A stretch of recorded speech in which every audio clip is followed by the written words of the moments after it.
தை பிறந்தால் வழி பிறக்கும்னு சொல்லுவாங்க. ஒரு யூடியூப் சேனல் வந்து பிறந்திருக்கு. இந்த யூடியூப் சேனல் வந்து உங்களுக்கு இது ஓப்பன் பண்ணணும் அப்படின்றதுக்கான கருத்துக்கள் என்ன? ஏன் இந்த சேனல் வந்து மக்களுக்காக திறக்கிறீங்க? நீங்கள் வந்து ஒரு நிறுவனம் வந்து தனிப்பட்ட ஒரு நிறுவனம் வந்து தளபதி விஜய் மீது அவதூறு பரப்புவதற்காக எத்தனை கோடி செலவு பண்ணாங்கன்ட்டு ரீசெண்டாக நம்ம அந்த நிகழ்ச்சியெல்லாம் பார்க்கும்பொழுது, அப்போது நீங்கள் தளபதி அவர்களுக்கு விலை வைக்கிறதுக்கு நீங்கள் யாரா? அப்போது தளபதிக்கு விலையே கிடையாது அப்படின்றதுக்காக தான் ஆரம்பிக்கப்பட்ட சேனல் தான் நம்மளுடைய channel rich Rawther Ibrahim channel headquarters. இனி ராவுத்தர் என்ன ஃபர்ஸ்ட் எந்த சேனல் இன்டர்வியூ கொடுப்பாரு அப்படின்னு நீங்கள் தேட வேண்டிய எந்த ஒரு சிக்கலும் உங்களுக்கு இருக்காது. ஸோ இனிமேட்டு ரிச்சை வந்து சப்ஸ்கிரைப் பண்ணிட்டா போதும், அண்ணா வந்து ரிச்சா வந்து நின்றுவாரு உள்ள. ஸோ உங்களுக்கு எக்ஸ்க்ளூசிவாக இனிமேட்டு எல்லா செய்தியும் ஃபர்ஸ்ட் இதில் தான் நம்ம கொடுக்க போகிறோம். முதல்ல ஒரு போயிட்டு ஜல்லிக்கட்டு போட்டிலாம் பார்த்தாரு. அங்கே வந்து ஒரு முக்கியமான அறிவிப்பு ஒன்று கொடுத்துருக்காரு. என்னன்னா, அதிக காலை பிடிக்கிறவங்களுக்கு வந்து அரசில் வந்து முன்னுரிமை, அதாவது வேலை கொடுக்குறோம் அப்படின்ற மாதிரி அறிவிப்பும் கொடுத்துருக்காரு. என்ன செஞ்சா காலை பிடிக்கிறவங்க, ஐ மீன் காலை பிடிக்கிறவங்க, அதாவது காளை மாடுகளை பிடிக்கிறவங்க, அதிகமாக அவர் காலை பிடிக்கிறவங்களுக்கு தேவையான செலவு செஞ்சு கொடுக்குறாரு. ஆமாம், ஐ மீன் மாடை பிடிக்கிறவங்கன்னு சொல்கிறார். காளை காளை மாடு. ஆனால் பொதுவாக வந்து அவர் காலை பிடிக்கிறவங்க தான் இங்கே சொஃபஸ்டிகேட்டாக இருக்கிறாங்க. அவங்க தான் வந்து குறுநில மன்னர்களாக இருக்கிறாங்கன்னு நம்ம பார்க்குறோம்ல. இத்தனை ஆண்டு காலமாக இங்கே மக்கள் மனசில் இவங்க இடம் பிடிச்சிருக்காங்களா பிடிக்கலையா அப்படின்ற ஒரு விஷயம் நீங்கள் பார்க்கணும். ஏன்னா இன்றைக்கு ஃபாதர் ஆஃப் கரப்ஷன் போட்டால் யார் காட்டுது? கூகுளில் ஒரு வருதுண்ணா. அதெல்லாம் எதுக்கு நான் தேவையில்லாத விஷயண்ணா. ஃபாதர் ஆஃப் கரப்ஷன் போட்டால் யார் காட்டுது? இன்னொன்று எக்ஸ்க்ளூசிவாக ஒன்று சொல்லுவோம், டுபாக்கூர் பொலிட்டீஷியன் இந்த தமிழ்நாடு போடு, யாரை காட்டுதுன்னு பாரு. ஏன்னா புதுசு புதுசாக சொல்கிறீங்க. எஸ், ஐயோ, யாரை காட்டுது? அண்ணனை காட்டுது. அண்ணனா எந்த அண்ணன்? நீங்கள் ஒரு தொலைக்காட்சி அந்த நிகழ்ச்சியில் வந்து இந்த விவாத மேடையில் கூட நீங்கள் கலந்துருந்தீங்க. அங்கே வந்து ஒருத்தருக்கு வந்து சவால் விட்டுருந்தீங்க.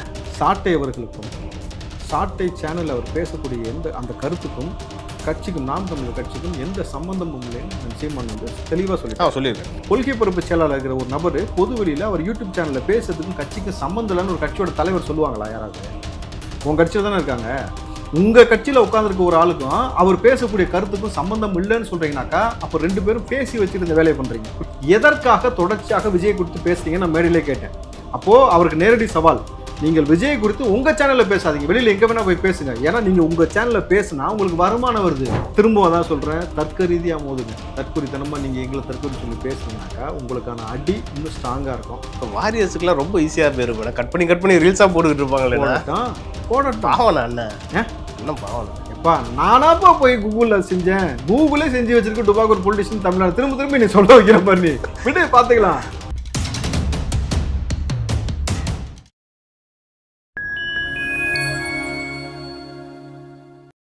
ரிச் நேயர்களுக்கு ரிச்சான அன்பு வணக்கங்கள்.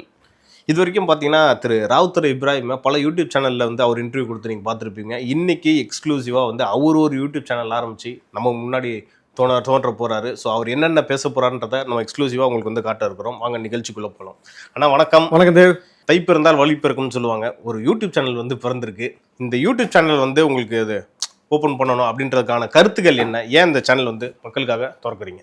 தொடர்ச்சியாக தளபதி விஜய் மீது நிகழ்த்தக்கூடிய தாக்குதல் இருக்குல்ல, மும்முனை தாக்குதல், 4 முனை தாக்குதல்லாம் இங்கே எல்லா பயிலும் தளபதி விஜய் அவர்களை குறித்து குறை சொல்கிறது, அவதூறு பரப்புவது குறிப்பாக, அப்புறம் பொய்யான அஜெண்டா செட் பண்ணுறது. அதை தாண்டி ஊடகவியலன்ற போர்வையில் வந்து எப்படி திமுக ஆதரவாளர்னு வந்து உட்காராம ஊடகவியலர் அப்படின்ற போர்வையில் வந்து உட்கார்றது. இன்னும் சொல்ல போனாக்கா திமுகவாக இருக்கட்டும், பிற கட்சிகளாக இருக்கட்டும், கட்சி சார்ந்த நபர்கள் உட்காரணும். ஆனால் முழுக்க நீங்கள் திமுக பொறுத்த வரைக்கும் பார்த்தீங்கன்னா கட்சி சார்ந்த நபர்களே உட்கார மாட்டாங்க. அப்போது நீங்கள் வந்து ஒரு நிறுவனம் வந்து தனிப்பட்ட ஒரு நிறுவனம் வந்து தளபதி விஜய் மீது அவதூறு பரப்புவதற்காக எத்தனை கோடி செலவு பண்ணாங்கன்ட்டு ரீசெண்டாக நம்ம அந்த நிகழ்ச்சியெல்லாம் பார்க்கும் பொழுது, அப்போது நீங்கள் தளபதி அவர்களுக்கு விலை வைக்கிறதுக்கு நீங்கள் யாரா? அப்போது தளபதிக்கு விலையே கிடையாது அப்படின்றதுக்காக தான் ஆரம்பிக்கப்பட்ட சேனல் தான் நம்மளுடைய channel rich Rawther Ibrahim channel headquarters. So இதில் முழுக்க எக்ஸ்க்ளூசிவாக இனிமேட்டு வந்து ஃபஸ்ட் நம்ம இதில் தான் இனிமேட்டு வந்து எல்லா செய்தியும் கொடுக்க போகிறோம். ஸோ மக்களுக்கு இனி எந்த நிகழ்வு நடந்தாலும் நீங்கள் எந்த சேனலில் ராவுத்தர் வருவார்னு தேட வேண்டிய எந்த ஒரு அவசியமோ நெருடலோ உங்களுக்கு இருக்காது.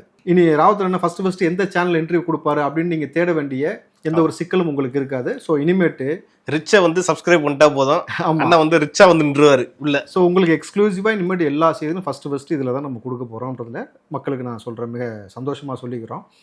ஸோ போகலாம். சேனல் வந்து நீங்கள் ஏன் ஓப்பன் பண்ணீங்க அதுன்றதுக்கான ஒரு கிளியரான எக்ஸ்ப்ளனேஷன் நீங்கள் கொடுத்துட்டீங்க. ஸோ நம்ம இப்போ வழக்கம் போல் அரசியலில் என்னென்ன நடக்குதுன்றதை நம்ம டிஸ்கஸ் பண்ணலாம். பொங்கல் முடிஞ்சு போச்சு. முதல்வர் போயிட்டு ஜல்லிக்கட்டு போட்டிலாம் பார்த்தாரு. அங்கே வந்து ஒரு முக்கியமான அறிவிப்பு ஒன்று கொடுத்துருக்காரு. என்னன்னா, அதிக காலை பிடிக்கிறவங்களுக்கு வந்து அரசுல வந்து முன்னுரிமை, அதாவது வேலை கொடுக்குறோம் அப்படின்ற மாதிரி அறிவிப்பும் கொடுத்துருக்காரு. இன்னொரு விஷயம் இருங்க, நான் சொல்லி முடிச்சிடறேன். அப்புறம் வந்து அரசு மருத்துவமனை எல்லாம் கட்டித்தரப்படும், உயர்தர அரசு மருத்துவமனை அலங்காநல்லூர்ல கட்டித்தரப்படும்ன்ற மாதிரி தேர்தல் வாக்குறுதி மாதிரி சொல்லியிருக்காரு. என்ன செஞ்சா? காலை பிடிக்கிறவங்க, ஐ மீன் காலை பிடிக்கிறவங்க, அதாவது காளை மாடுகளை பிடிக்கிறவங்க. அதிகமா அவர் காலை பிடிக்கிறவங்களுக்கு தேவையான சலுகை செஞ்சு கொடுக்குறாராமா? ஆமா, மன்னர் இல்ல அவரு, அதனால அப்படிதானே காலை பிடிக்கணும்னு எதிர்பார்க்கிறாரா? முதல்வர் அவரு அவர் காலை பிடிக்கும் தானே சொன்னாரு. ஐ மீன் மாடை பிடிக்கிறவங்கன்னு சொல்றாரு. காளை, காளை காளை காளை மாடு. ஆனா பொதுவா வந்து அவர் காலை பிடிக்கிறவங்க தான் இங்க சொபஸ்டிகேட்டா இருக்கிறாங்க. அவங்க தான் வந்து குறுநில மன்னர்களாக இருக்கிறாங்கன்னு நம்ம பாக்குறோம்ல. எத்தனை பேர் அவர் காலை பிடிக்கிறாங்க, எத்தனை பேர் என்னென்ன செய்யறாங்க, எத்தனை பேர் கைத்தட்டி அப்படியே பயங்கரமா இவர் என்ன செஞ்சாலும் கைத்தட்டி அப்படியே என்கரேஜ் பண்றாங்களாமா. நம்ம அந்த இதெல்லாம் அந்த கோமளித்தனத்தை நம்ம பார்க்குறோம். நீங்க நல்ல ஒரு விஷயம் புரிஞ்சுங்க தம்பி. இன்றைக்கு அரசியல் களத்தில் வந்து இவர்கள் செய்யக்கூடிய வேலைகள் எந்த மாதிரி இருக்குனாக்கா, சமூகத்தில் இவர்கள் ஒரு விஷயம் செஞ்சாங்கன்னா அது வந்து நீங்கள் போயிட்டு நிற்கணும். இன்றைக்கி இப்போ முதல்வர் காலை பிடிச்சாக்கா சலுகை செஞ்சு கொடுக்குறேன்லாம் சொல்லியிருக்கிறேன்றீங்க, ரைட். ஆனால் இத்தனை ஆண்டு காலமாக இங்கே மக்கள் மனசில் இவங்க இடம் பிடிச்சிருக்காங்களா பிடிக்கலையா அப்படின்ற ஒரு விஷயம் நீங்கள் பார்க்கணும். ஏன்னா இன்றைக்கு ஃபாதர் ஆஃப் கரப்ஷன் போட்டால் யார் காட்டுது? கூகுளில் ஒரு வருதுண்ணா. அதெல்லாம் எதுக்குண்ணா தேவையில்லாத விஷயண்ணா. ஃபாதர் ஆஃப் கரப்ஷன் போட்டால் யார் காட்டுது? முன்னாள் முதல்வர் திரு கருணாநிதி அவர்கள் வருதா சொல்கிறாங்க. நல்லவன் போட்டால் காட்டுதா? இல்லை ஃபாதர் ஆஃப் கரப்ஷன் போட்டால் காட்டுதா? சரி, அதை விடுங்க. இன்னொன்று எக்ஸ்க்ளூசிவாக ஒன்று சொல்லுவோம். டுபாக்கூர் பொலிட்டீஷியன் இன் தமிழ்நாடு போடு, யாரை காட்டுதுன்னு பாரு. ஏன்னா புதுசு புதுசாக சொல்கிறீங்க. எஸ், டுபாக்கூர் பொலிட்டீஷியன் இன் தமிழ்நாடுன்னு கூகுளில் போடு. DUBAKOOR டுபாக்கூர். ஐயோ, யார் காட்டுது? அண்ணனை காட்டுது. அண்ணனா எந்த அண்ணன்? அண்ணன் திரு சீமான் அவர்களை காட்டுதுண்ணா. ஸோ இப்போ என்ன காட்டுச்சு? டுபாக்கூர் பொலிட்டீஷியன் இன் தமிழ்நாடுனா அண்ணன் திரு சீமான் அவர்களை காட்டுதுண்ணா. ஏன்னா அண்ணன் மேலே அவ்வளோ கடுப்பு. ஊருக்கே தெரிஞ்ச விஷயம் தானேப்பா.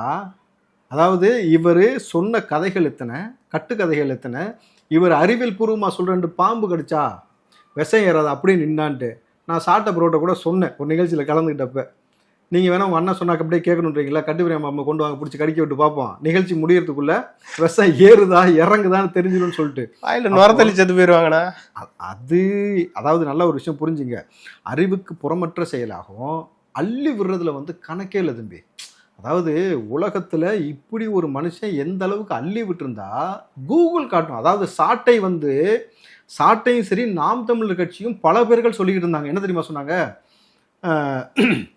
ஃபாதர் ஆஃப் கரப்ஷன் நீங்கள் போய் போட்டு பாருங்க. நான் ஃபாதர் ஆஃப் கரப்ஷன் போட்டு பார்த்தா கருணாநிதினு காட்டுச்சு. ஆனால் இவங்களுக்கு இப்போ நம்ம சொல்லுவோம் டுபாக்கூர் பொலிட்டிஷியன் இன் தமிழ்நாடுன்னு போட்டாக்கா அண்ணன் வந்து நம்ம சீமான் அண்ணன் வராருனாக்கா அப்போ தமிழ்நாட்டில் எந்த அளவுக்கு இவர் கதை அளந்து விட்டா. கூகுள் நிறுவனமே எப்பா டுபாக்குன்ற எல்லா பேரையும் பேர் இவர் போடுன்ற மாதிரி நீ கொண்டு வந்து கொடுத்துருக்காங்க. ஏன்னா நம்ம ஒன்றும் அவதூறு பரப்புல, என்ன வருதோ அதை சொல்றோம். அப்போ பல பேர் என்ன சொல்றாங்கன்னா அண்ணன் இன்னும் இந்த இயக்குனர் மனப்பான்மையிலேருந்து மாறலையோ அப்படின்ற மாதிரி சொல்லி. இது இயக்குனர் கிடையாது தம்பி. நீங்க டுபாக்குன்னு போட்டா உங்க பேர் வருதுன்னா இது என்ன கதை இது? அப்போ அண்ணன் வந்து இந்த ஆமாவோட திருப்பி போட்டு பர்சல் மாதிரி போய்கிட்டு இருந்தான். அவர் அள்ளி விட்ட கதைகள்ன்றது நம்மளால வந்து சொல்ல முடியாது, ஞாபகம் வச்சுக்க முடியாது. நீங்களாம் இப்படி சொல்லிட்டீங்க. இன்னொரு பக்கம் மாடுகளுக்கு மாநாடு நடத்துறாரு, பல மாநாடு கடலுக்கு நடத்துறாரு. இதெல்லாம் பாத்தீங்கன்னா இயற்கைக்கு அவருக்கு இம்பார்ட்டன்ஸ் கொடுக்கறதா நம்ம. ஆனா டுபாக்கூர்னு போட்டா யாரு வரா? அதுதான் மேட்ரு. நான் தான் வராரு. அப்புறம் தம்பி ஸோ விட்டுருங்க. அதாவது ஒருத்தர் இந்த பக்கம் திராவிட மாடல்னு சொல்லிட்டு இந்த பக்கம் ஒரு ஆத்தாத்துறது இவரோட தந்தைக்கு என்ன புகழ் கிடைச்சிருக்குன்னு நம்ம பார்க்குறோம். இப்போ அண்ணன் சீமான் வந்து அதே கேட்டகரியில் வந்து டஃப் கொடுக்குறாரு கலைஞருக்கு. புரியுதா உங்களுக்கு? நீ வந்து கரப்ஷன்னா நான் டுபாக்கூர் அப்படின்ற மாதிரி பயங்கர டஃப் கொடுக்கணும் பொழுது இவர்கள் 2 பேரும் சேர்ந்து தமிழ்நாட்டில் வந்து பண்ணக்கூடிய இந்த ஒரு அழிச்சாட்டியம் இருக்குல்ல இது. அப்போ தொடர்ச்சியாக தளபதி விஜய் அவர்களை எவ்வளோ நெருக்கடிக்கு உள்ளாக்குறாங்க, எதனால் வந்து விஜய் அவர்களுக்கு எதிராக இவர் 2 பேரும் கொக்கரிக்கிறாங்கன்னு உங்களுக்கு விஷயம் புரியுதா? இவர் அளந்து விட்ட கதை எல்லாத்தையும் பசங்க வாரியஸ் நீங்கள் உடைக்கிறானுங்க. நீ என்னென்ன கதை சொல்கிற? அதாவது அண்ணன் சீமான் சொன்ன கதையாக இருக்கட்டும், சாட்டை சொல்லக்கூடிய கதைகளுக்கான தரவுகளோட வச்சு உடைக்கிறாங்க ஃபுல்லாக டுபாக்கூர் சென்ட்டு. இந்த பக்கம் கரப்ஷன் முழுக்க அன்னையிலேருந்து இன்னைக்கு வரைக்கும் கரப்ஷன். காமராஜர் ஆட்சியில் கரப்ஷன் கிடையாது. என்னைக்கு வந்து திமுக ஆட்சிக்கு பொறுப்புக்கு ஏற்றாங்களோ அன்னைக்கு கடன் வாங்க ஆரம்பிச்சது, அன்னைக்கு கரப்ஷன் பண்ண ஆரம்பிச்சது, இன்னைக்கு வரைக்கும் போய் கொண்டிருக்கணும் பொழுது இந்த 2 நபர்களும் சரி தொடர்ச்சியாக பிஜேபி எந்த அளவுக்கு ஒரு அழுத்தம் இங்கே கொடுத்துக்கிட்டு இருக்குன்னு நம்ம பார்க்குறோம். ஸோ அப்படி இருக்கும் பொழுது இந்த மக்களை காப்பாற்றுவதற்காக தன்னுடைய வருமானத்தை விட்டுட்டு நல்ல செய்யணும் உள்ளே வரும் பொழுது இவர்களுக்கு என்ன ஒரு பதட்டம் ஏற்படுகிறது இருக்கிறதுனாக்கா மக்கள் இவ்வளவு பேரன்பு கொண்டு நேசிக்கிறாங்க. 75 வருஷம் நம்ம கட்சி ஆரம்பிச்சோம், காசு கொடுக்காம, குவார்டர் கொடுக்காம, பிரியாணி கொடுக்காம, நம்மளால வந்து அப்படியே கூப்பிட்டு வந்தாலும் 1/2 மணி நேரத்துக்கு மேல அவனை தக்க வைக்க முடியல. நிகழ்ச்சி நடக்குது, இப்போ இளைஞர்களும் நடந்தாங்க இல்லையா சேலத்துல, நிகழ்ச்சி நடக்குது. இந்த பக்கம் பார்த்தீங்கன்னா நீ உன் வேலையை பண்ண, என் வேலையை பண்ண, ஏனையை போட்டு போனான். இதற்கு முன்னாடி உதயநிதி தலைமையில இளைஞரணி மாநாடு சேலத்தில் நடக்கும் பொழுது நீ உன் வேலை பண்ண, என் வேலை பண்ண, சீட்டாடிக்கிட்டு சமீபத்தில் ஒரு பிறந்த நாள் வந்துச்சு, அமைச்சர் KR பெரிய கருப்ப முன்னாடி கூட அந்த நடனம்லாம் குளிக்க வச்ச கொக்கோ கோலா போல. அடடடடா. அதாவது எந்த அளவுக்கு இவர்கள் பெண்ணியம் பேசுவது, எந்த அளவுக்கு வந்து சமூக நீதி காவலர்கள் சொல்றது, எந்த அளவுக்கு மக்களை என்ன மாதிரி செஞ்சு வச்சிருக்காங்கன்ற சிக்கலுக்குள்ள இவங்க மாட்டிக்கிட்டு, அப்போ ஒரு மனுஷன் நல்லது பண்ற போது வராரு, விஜய் அவர்கள் வராரு. அவர் பின்னாடி இன்னைக்கு இளைஞர்கள் மட்டும் கிடையாது, பெண்கள் மட்டும் கிடையாது, இன்றைக்கு வயதானவர்களும் சரி, எல்லா மக்களும் ஒரு ஆட்சி மாற்றத்திற்கு மிக சரியான நபராக இருப்பாங்க. இன்னும் குழந்தைகள் வந்து அவரை வந்து தூக்கி கொண்டாடும் பொழுது அப்போ எல்லாருக்கும் ஒரு பெரிய இம்பாக்ட் ஏற்படுத்திட்டார் தளபதி வந்ததுக்கு அப்புறம். ஏன்னா அவர் வந்ததுக்கு முன்னாடி வரைக்கும் அரசியல் ஒரு சாக்கடைன்னு சொல்லிட்டு யாருமே கண்டுக்கல. அவர் உள்ள வந்ததுக்கு அப்புறம் இந்த சாக்கடை சுத்தம் பண்றதுக்கு நாங்களும் வரன் கூடி அரசியல் தெரியாத பசங்க கூட தெரிஞ்சுக்கணும்னு ஆர்வத்தில். அதைத்தான் சொல்றேன், இந்த சாக்கடையே நாங்க சுத்தம் பண்ணணும்னு இளைஞர்கள் எல்லாம் உள்ள வந்ததுக்கு அப்புறம் என்னடா இவங்க இந்த ஜேர்னலுக்குள்ள வரமாட்டானுங்க, நம்ம பாட்டுக்கு வந்து இங்கே என்ன வேணாலும் அள்ளி விடலாம், எப்படி வேணால் கதை சொல்லலாம், எவ்வளோ வேணால் அடக்குமுறை கையாளலாம், எவ்வளோ வேணால் கடன் வாங்கலாம், எவ்வளோ வேணால் சாதிய பிரச்சனை கிளப்பி விடலாம், அதை வச்சு ஒரு அரசியல் செய்யலாம் நினைக்கும் பொழுது இவர்கள் தரவுகளோட நம்மளை கேள்வி கேட்க ஆரம்பிச்சிட்டாங்க. நம்ம மாட்டிக்கிட்டோமேன்னு சொல்லிட்டு இந்த எக்ஸ்போஸ் ஆகுது, நம்ம வழியே நீ ஆட்சி செய்ய முடியாது அப்படின்ற ஒரு பிரச்சனையும், இந்த பக்கம் அளந்து விட்டு திரள்நிதி வாங்க முடியாதுன்னு பிரச்சனை வரும்பொழுது எல்லாரும் சேர்ந்து தளபதி விஜய் அவர்களை எதிர்க்க வராங்க. இல்லை, திரு விஜய் அவர்கள் வந்து அரசியலுக்கு என்ட்ரி ஆனதுலேருந்தே பார்த்தீங்கன்னா ஒரு திமுக ஒரு உண்மையிலே ஒரு அச்சம் தெரியுதுண்ணே. எவ்வளோ பெரிய ஒரு 75-76 வருஷம் கட்சியாக இருந்தால் கூட அவங்க பயத்தை வெளியில் காட்ட மாட்டாங்க. திரு விஜய் அவர்களோட பேரை சொல்லனா கூட, ஆனால் அவங்களோட பயம் வெட்ட வெளிச்சமாக தெரியுது. தம்பி வெளியில் சொல்லாமலாம் இல்லை, சொல்கிறாங்க, பேசுகிறாங்க, நமக்கு வெளியில் தெரியாது. அவங்களுக்குள்ளே இருக்கக்கூடிய கட்சியாளங்கள்ட்ட கேளுங்க, அவங்க சொல்கிறாங்க, ஐயா உங்கள் ஆள் வந்ததுக்கப்புறம், தளபதி விஜய் வந்ததுக்கப்புறம் இன்னைக்கு தமிழ்நாடு தளபதினாலே ஃபர்ஸ்ட் அவரை தான் நினைக்க சொல்லுது. இப்போ இவர் வந்து நீர்த்து போய்கொண்டே இருக்கிறாரு, எங்களுக்கு என்ன செய்ய போறோன்ற ஒரு பயம் இருக்குன்னாங்க. நான் சொல்லிட்டேன், ரொம்ப தெளிவா சொல்லிட்டேன், இங்கிட்டு வந்துரு, உனக்கு உண்மையாலுமே உறுப்புணும், உன் தலைமுறை வந்து பொழைக்கணும், அடுத்த தலைமுறைக்கு வந்து ஒரு அவலம் இல்லாத ஒரு ஆட்சி கிடைக்கணும், உணவு கிடைக்கணும், வேலை வாய்ப்பு கிடைக்கணும், பெண் குழந்தைகளுக்கு பாதுகாப்பு கிடைக்கணும், நல்ல ஒரு ஆட்சி இருக்கணும், நாளைக்கு சமூகத்துல உன் கையில கொஞ்சம் காசு இருப்பு இருக்கணும்னாக்கா இங்கிட்டு வா, இல்ல அங்கேயே கிடந்து நாசமா போனா போ, எனக்கு ஒன்றும் பிரச்சனை இல்லை அப்படின்ட்டேன். திமுகவை கட்டி காக்கிறதுக்கும் தமிழ்நாட்டை வந்து உயர்த்தி காட்டுறதுக்கும் உதயநிதி தலைமையில் கூட வரலாம். அவங்க கட்டி காத்தலாம் நாங்கள் தெரியும், எங்களுக்கு எவ்வளோ கட்டினிருக்காங்க, எவ்வளோ காத்திருக்காங்க. கரெக்டா? இல்லை, தமிழ்நாட்டை காப்பாற்றுறது அதைத்தான் சொல்கிறேன், அதைத்தான் நானும் சொல்கிறேன். எவ்வளோ கட்டியிருக்காங்க, எவ்வளோ காத்திருக்காங்க, தெரியும். அடுத்தபடியாக நம்ம சமீபத்தில் கூட நீங்கள் ஒரு தொலைக்காட்சி அந்த நிகழ்ச்சியில் வந்து இந்த விவாத மேடையில் கூட நீங்கள் கலந்துருந்தீங்க. அங்கே வந்து ஒருத்தருக்கு வந்து சவால் விட்டுருந்தீங்க. என்னன்னா, நீங்கள் வந்து தொடர்ந்து அவரோட சேனலில் வந்து திரு விஜய் அவர்களே தாக்கிக்கிட்டு இருக்கீங்களே, ஏன் வேறு எதுவுமே பேச மாட்டீங்களா அப்படின்ற மாதிரி ஒரு சவால் ஒன்று விட்டுருந்தீங்க. அதை பற்றி என்னாச்சு, என்னதான் ஆச்சு, உங்களுக்குள்ள என்னதான் கருத்து வேறுபாடுங்க? கருத்து வேறுபாடு ஒன்றும் கிடையாது தம்பி. அதாவது சாட்டை அவர்களுக்கும் சாட்டை சேனல் அவர் பேசக்கூடிய அந்த கருத்துக்கும் கட்சிக்கும், நாம் தமிழர் கட்சிக்கும் எந்த சம்பந்தமும் இல்லைன்னு அண்ணன் சீமான் வந்து தெளிவாக சொல்லியிருக்கேன், அறிக்கை கொடுத்துட்டு. அப்போ அந்த டிஸ்கிரிப்ஷனில் கூட ஒரு நாம் தமிழர் எங்கேயுமே குறிப்பிடல தம்பி. அவருடைய எக்ஸ் தளத்தில் என்ன வச்சிருக்காரு, யூடியூபர் வச்சிருக்காரு, யூடியூபர்னு வச்சிருக்காரு. அப்போ நல்லா புரிஞ்சுக்கோங்க, இது எவ்வளவு முரணான விஷயமா இருக்குன்னு முதல்ல புரிஞ்சுக்கணும். இப்போ கட்சிக்குள்ள இருக்கிற கட்சியோடைய என்னவா இருக்காரு, அவரு கட்சியில வந்து கொள்கை பொறுப்பு செயலாளர் இருக்கிற ஒரு நபர் பொது வெளியில அவர் யூடியூப் சேனல்ல பேசுறதுக்கும் கட்சிக்கும் சம்பந்தம் இல்லைன்னு ஒரு கட்சியோட தலைவர் சொல்லுவாங்களா யாராவது? உங்க கட்சியில தானே இருக்காங்க. உங்க கட்சியில உட்காந்துருக்க ஒரு ஆளுக்கும் அவர் பேசக்கூடிய கருத்துக்கும் சம்பந்தம் இல்லைன்னு சொல்றீங்கன்னாக்கா அப்போ 2 பேரும் பேசி வச்சுட்டு இந்த வேலையை பண்றீங்க, புரியுதா? தளபதிக்கு எதிராக பேசி வச்சுக்கிட்டு நீ அடிக்கிற மாதிரி அடி, நீ என்ன வேணா செய், என்னமோ சம்பாரிச்சுக்க, எப்படி வேணா பண்ணிக்க, எனக்கு பாக்குறத பாத்துக்க அப்படின்னு சொல்றாரா அப்படின்னு ஒரு கேள்வி இருக்குல்ல, புரியுதா? இது எப்படி ஒரு கட்சி தலைமை சொல்ல முடியும்? ஒரு கொள்கை பொறுப்பு செயலாளர் பேசக்கூடிய கருத்துக்கும் என் கட்சிக்கும் சம்பந்தம்னு சொல்றது முட்டாள்தனம். இவர்கள் சொல்றாங்க நம்மளை தற்கொலைன்ட்டு. அப்போ உனக்கு அரசியல் புரிதலோ அறிவோ கிடையாது, புரியுதா? ஒரு கட்சியில் இருக்கவன் வந்து பேசுறதுக்கு எனக்கு சம்பந்தம் ஒரு கட்சி தலைவர் சொல்லும் பொழுது எவ்வளோ, ஏன் டுபாக்கூர்னு போட்டு அண்ணன் பேர் வருதுன்னு உங்களுக்கு தெரியுதா? இப்ப அதோட லிங்க் டுபாக்கூர் பொலிட்டிஷியன் தமிழ்நாடுன்னு போட்டாக்கா சீமான் அண்ணன் பேர் ஏன் வருதுன்னு இப்போ உங்களுக்கு புரிஞ்சுங்க. 2வது விஷயம், நான் ஓப்பனா சாட்டை அவர்களுக்கு சேலஞ்ச் பண்றது என்னன்னாக்கா, நீங்க வெளியில போய் எந்த விவாதங்கள்ல வேணா, எத்தனை சேனல்ல வேணா நீங்க விஜய் அவர்களை குறித்து விமர்சனம் பண்ணுங்க. ஏன்னா அவங்க அண்ணன் சொல்லிட்டாரு, உங்களுக்கும் நீங்க யூடியூப் சேனல்ல பேசக்கூடிய உங்களுடைய கருத்துக்கும் கட்சிக்கும் சம்மந்தம் இல்லைன்னு சொன்ன பிறகு எதற்காக தொடர்ச்சியாக விஜய் குறித்து பேசுறீங்கன்னு நான் மேடையிலே கேட்டேன். அப்போ அவருக்கு நேரடி சவால், நீங்கள் விஜய் குறித்து உங்க சேனல்ல பேசாதீங்க, வெளியில எங்க வேணா போய் பேசுங்க. ஏன்னா நீங்க உங்க சேனல்ல பேசுனா உங்களுக்கு வருமானம் வருது, வியூஸா கன்வெர்ட் ஆகுது. தளபதியை பத்தி பேசினாதான் உனக்கு காசு சாப்பாடு எல்லாமே வருதுன்ற மாதிரியான விஷயங்கள் அப்பட்டமா தெரியுது.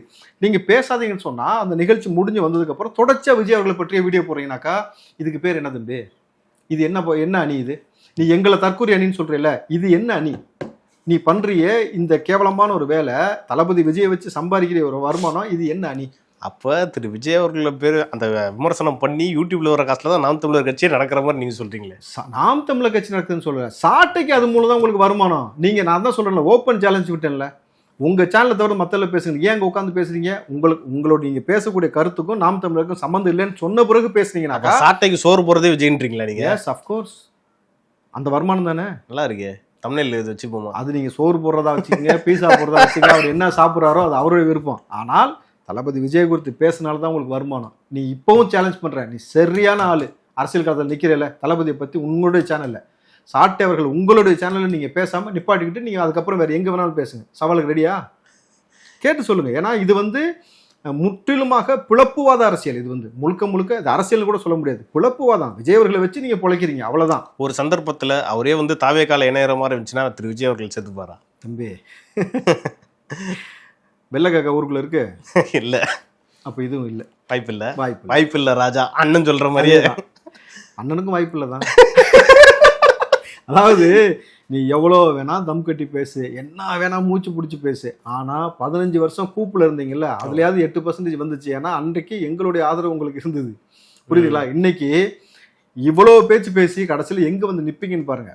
முச்சந்தியில ரொம்ப மோசமா 3% கூட வரதுக்கான வாய்ப்பே இல்லாம நீங்க வேற, நீங்க தான் 3% 8% அதிகமா தான் அவங்க சொல்லிக்கிட்டு இருக்காங்க. இப்ப தம்பி உனக்கு என்னப்பா, என்ன வேணா பேசலாம், அவ்வளவுதான். நான் அதுக்கு மேல ஒன்றும் சொல்ல விரும்புறேன். 10-20 கூட சொல்லிக்கொன்றீங்களா நீங்க? தம்பி அதான் நடக்காத விஷயத்தை பத்தி பேசக்கூடாது தம்பி. வேணா மறுபடியும் ஆட்சி மாற்றம் வருங்கிறாரு அவரு. ஓகே, அவர் தலைமையில ஆட்சி நடக்கும்ன்றாரு. அண்ணன் தலைமையிலயா? அண்ணன் தலைமையில இது கேட்கும் போது உனக்கு டென்ஷன் ஆயிடுல? இல்ல நீ ஏன் டென்ஷன் ஆயிட்ட? என்னது அண்ணன் தலைமையிலயா? இல்லைன்னா எப்படி சாத்தியம் இல்ல, நமக்கு நல்லா தெரியும் இது சாத்தியம் இல்லைன்ட்டு. இதற்கு மேல ஹேஷ்டாக் என்ன தெரியுமா? டுபாக்கூர் பொலிட்டிஷியன் இன் தமிழ்நாடு. அவ்வளவுதான். மக்களுக்கு இது வரைக்கும் இந்த விஷயம் தெரியாதுல்ல.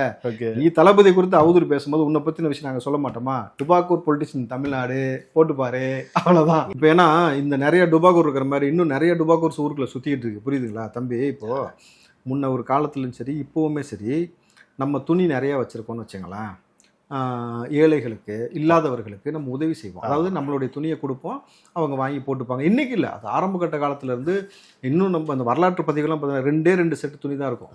அந்த வறுமையில் இருக்கக்கூடிய நபர்கள் கூட தன்னுடைய உடையை இன்னொரு நபர்களுக்கு கொடுத்து அவங்க வாங்கி போட்டிருக்காங்க. இது கொடையில் மிகச்சிறந்த கொடைகள்லாம் பேசப்பட்டிருக்கு. அதாவது இருக்கிறவன் செய்யறது இல்லை, இல்லாதவன் செய்யறது. ஆனா இன்னைக்கு ஒரு ஆள்கிட்ட துணி இருக்கு, ஓகேவா, அந்த துணியை கொண்டு போய் கொடுத்தா சீச்சி ஓன் துணியா கருமத்தை நான் தொட மாட்டேன்ட்டாங்களாம். அப்படியா? எஸ், நீ போட்ட துணிய ஓன் துணியா, ஐய நாங்க அவ்வளவு கேவலமா போலப்பா வேணான்ட்டாங்க. அப்படிப்பட்ட ஆள் யாரு இது? கேளு, நான் சொல்லி முடிச்சிடுறேன். ஓன் துணியை சை கருமத்தை நான் தொட மாட்டேன்ட்டாங்க. அப்போ அந்த துணியை அவங்களும் போட முடியாது, போட்டா கேவலப்படுவாங்க, போடாம வைக்கவும் முடியாது. இத்தனைக்கும் புது துணி கூடாது, ரொம்ப பழசும் கிடையாது. அப்ப என்ன செய்யறது? வழி இல்லாம என்ன பண்றாங்க, எல்லாம் கொண்டு போய் தீல போடுறாங்க. அவங்க துணியை யாரும் வாங்குவதற்கோ தொடுவதற்கோ வாங்கி கொள்வதற்கோ தயாராக இல்லைன்னு பொழுது அப்ப இதுல ஒரு விஷயம் புரியுதா உங்களுக்கு? எவ்வளவு உன்னை புறக்கணிச்சு தள்ளி வச்சிருக்காங்கன்ட்டு, அவ்வளவுதான். அப்போ இந்த மாதிரி பல டுபாக்கூர் இருக்கு ஊருக்குள்ள. இதுகளை பத்தி நம்ம பேசி டைம் வேஸ்ட் பண்ணாம இனி நம்ம களத்தை எப்படி கொண்டு போறோம்னாக்கா, தளபதிக்கு வலு சேர்க்கிற வகையிலையும் இன்றைக்கு இந்த தீய சக்தியை அடிச்சு இங்கே ஆட்சியிலிருந்து விரட்டி மக்களுக்கு ஒரு நல்லாட்சி கொடுப்பதற்கு தளபதி தலைமையில் இங்கே ஒரு ஆட்சியை அமைப்பதற்கான வேலையும் முனைப்பையும் நம்ம செய்யணுன்றதுல ரொம்ப குறிக்கோளாக ஒவ்வொரு இளைஞர்களும் சரி, வாரியர்ஸும் சரி, கட்சி தொண்டர்களும் சரி முனைப்பாக செயல்படணும்.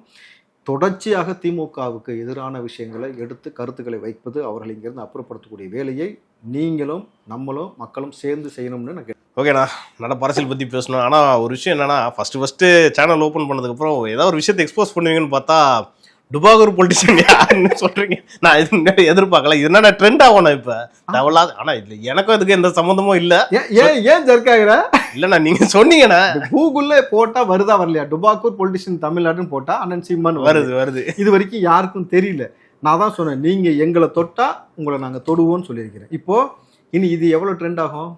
டுபாக்கூர் பொலிட்டிஷியன் தமிழ்நாடுன்றது செம்ம ட்ரெண்ட் ஆகும். ஏன்னா வரலாற்றுல ஒரு மனுஷன் எப்படியெல்லாம் பேர் வாங்கியிருக்காங்க. வள்ளல், புரியுதுங்களா, புரட்சி தலைவர், தலைவி, தமிழ். இனி டுபாக்கூர் தான். அந்த இந்த பேச்சே கிடையாது. நல்லா புரிஞ்சுக்க. இனி அதாவது புரட்சி தலைவன், புரட்சி தலைவி அப்படின்றதா இருக்கட்டும், கர்ம வீரர் காமராஜர், எப்படி பேர் பாருங்க. இன்னைக்கு தளபதி அப்படின்ற மாதிரி தளபதி விஜய் அவர்கள் இப்படி பேர் வாங்கின இடத்துல ஒரு பொலிட்டிஷியன் டுபாக்கூர் பொலிட்டிஷியன் தமிழ்நாடுன்னு பேர் வாங்கியிருக்காருன்னா திரும்ப அதான் சொல்கிறேன், தர்க்க ரீதியாக மோதுங்க. தற்குறித்தனமாக நீங்கள் எங்களை தற்கொலைன்னு சொல்லி பேசுனீங்கன்னாக்கா உங்களுக்கான அடி இன்னும் ஸ்ட்ராங்காக இருக்கும். இப்போ வாரியர்ஸுக்குலாம் ரொம்ப ஈஸியாக போயிரும் மேடம். கட் பண்ணி ரீல்ஸாக போட்டுக்கிட்டு இருப்பாங்களே. போடட்டும். பாவனா அண்ணன், அண்ணன் பாவனா. எப்பா நானாப்பா போய் கூகுளில் செஞ்சேன், கூகுளே செஞ்சு வச்சிருக்கு டுபாக்கூர் பொலிட்டிஷியன் தமிழ்நாடு. திரும்ப நீ சொல்ல வைக்கிற மாதிரி நீ விடு, பார்த்துக்கலாம். ஒருத்தர் இருந்து போனா. உங்கள் நேரத்துக்கும் கருத்துக்கும் நன்றி. நன்றி தம்பி.